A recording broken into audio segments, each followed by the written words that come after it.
Čauky mňauky, ahojky lidi, já jsem Dýřik96 aka Maša.cz a já vás vítám u dalšího videjka. A tohle to nebude žádný gameplay, ale přesto to bude velmi speciální videjko. A proč? No protože to bude speciál za 1000 odběratelů a zároveň to bude video k mému 1 roku točení videí na YouTube. Dobře, nebudeme to dál zdržovat a přejdeme k té první části, což je ten speciál za 1000 odběratelů. Dlouho jsem přemýšlel, jaký udělat speciál, prostě nic mě nenapadalo a tak dále, ale asi před 2 dny jsem dal na Facebook stránku hlasování a tam vyhrálo, že bych měl dát do pozadí moji fotku, kterou právě teď vidíte, a plus moje povídání k tomu. Takže řekl jsem si, že to není vůbec špatný nápad a je to prostě cool, dobře.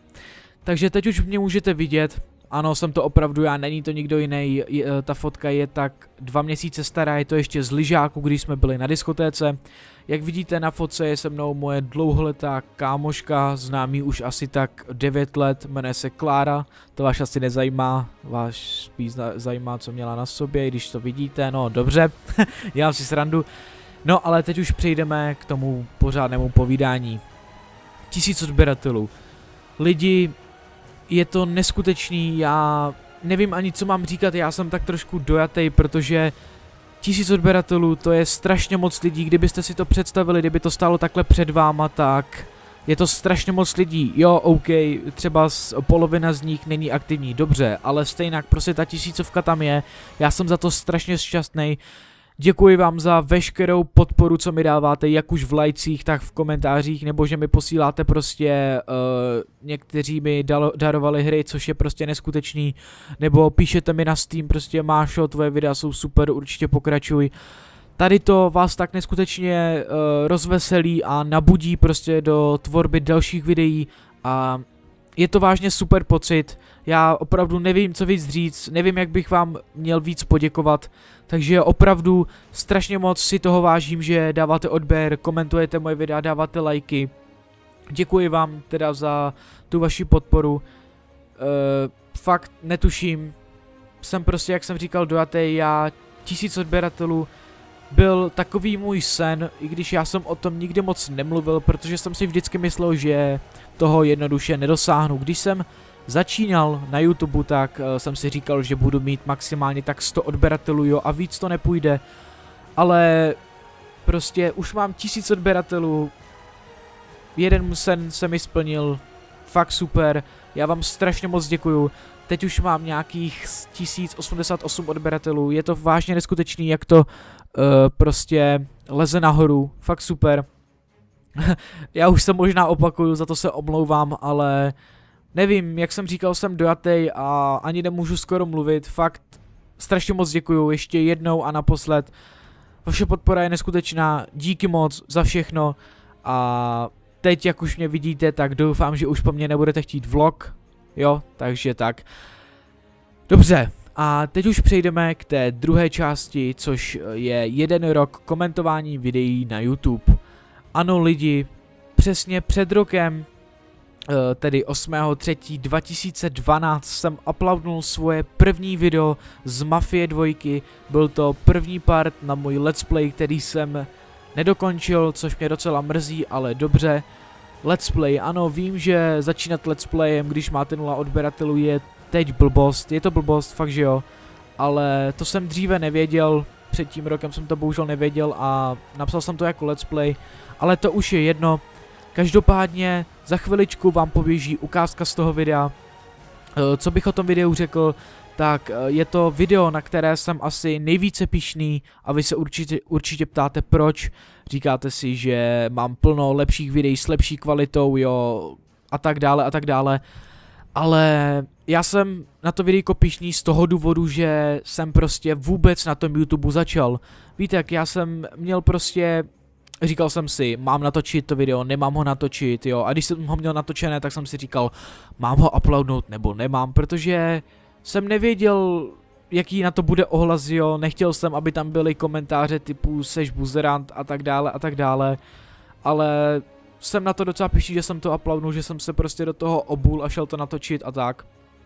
A Za chviličku teda poběží ta ukázka. Co bych k tomu videjku ještě řekl, tak videjko nebylo ve widescreenu, což znamená, že byly černé pruhy po stranách, což je fakt takový odpuzující, ale bohužel jsem před rokem nevěděl vůbec v čem renderovat, už ani netuším, v čem jsem to vyrendroval, jo.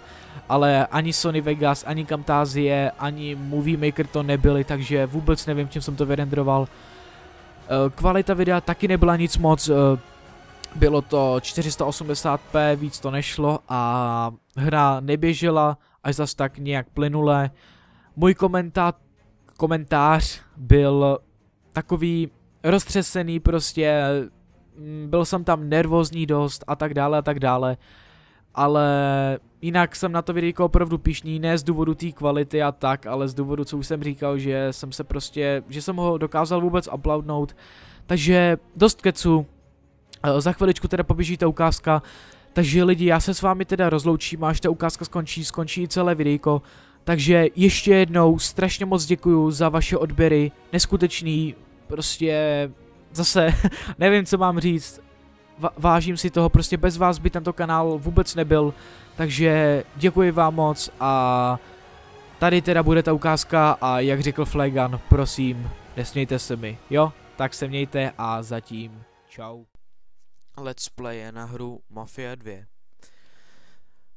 Tuhle hru jsem si vybral, protože je to naprosto úžasná hra a fakt, kdo ji nehrál, tak ji můžu jenom doporučit, protože prostě nemá to chybu.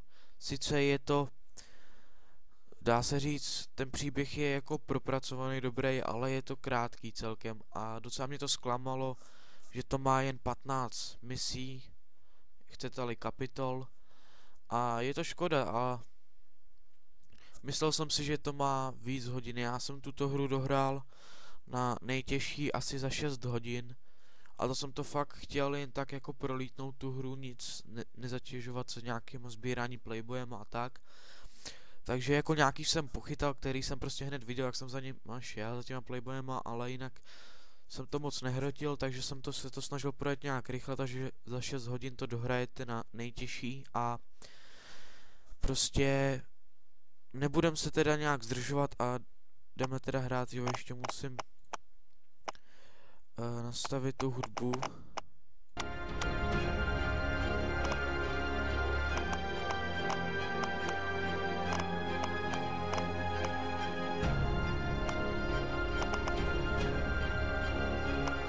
A protože jsem tu hru dlouho nehrál, tak si to dáme na střední.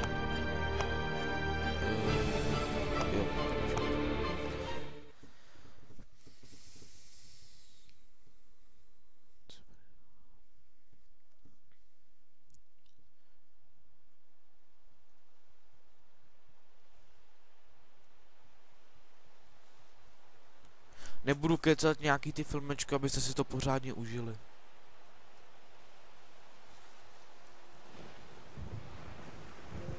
Ale tady to můžu, myslím, že přeskočit, tady o nic vlastně nejde, takže... Ale tady už, myslím, že bude první, ano. Kapitola první, domovina. Sicílie, červen 1943. Operace Husky. Přidělili mě k 504. parašutistické. 11. července měli náš oddíl zhodit na jižním pobřeží Sicílie, ale trefil nás flak a museli jsme vyskočit hluboko za nepřátelskýma liniemi. A jsme přežili jenom 3. Nebejt místních partizánů, bylo by po nás. A tak když do města přišli Mussoliniho vojáci a začali zatýkat místní, rozhodli jsme se jim pomoct oplatit.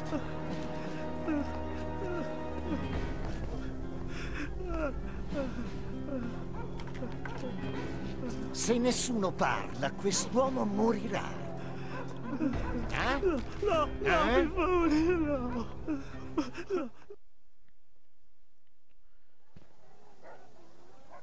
Fajn, skeleto! Střílej! Musíme vyčistit ty balkony, vole!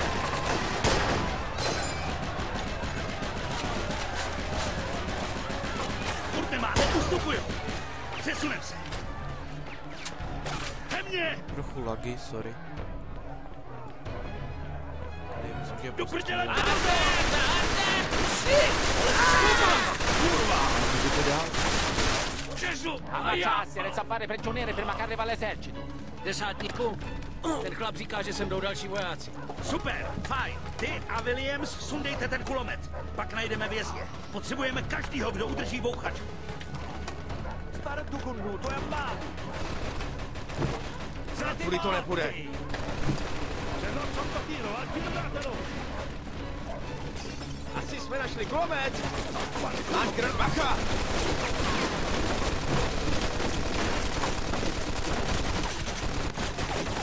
Hoď do toho okna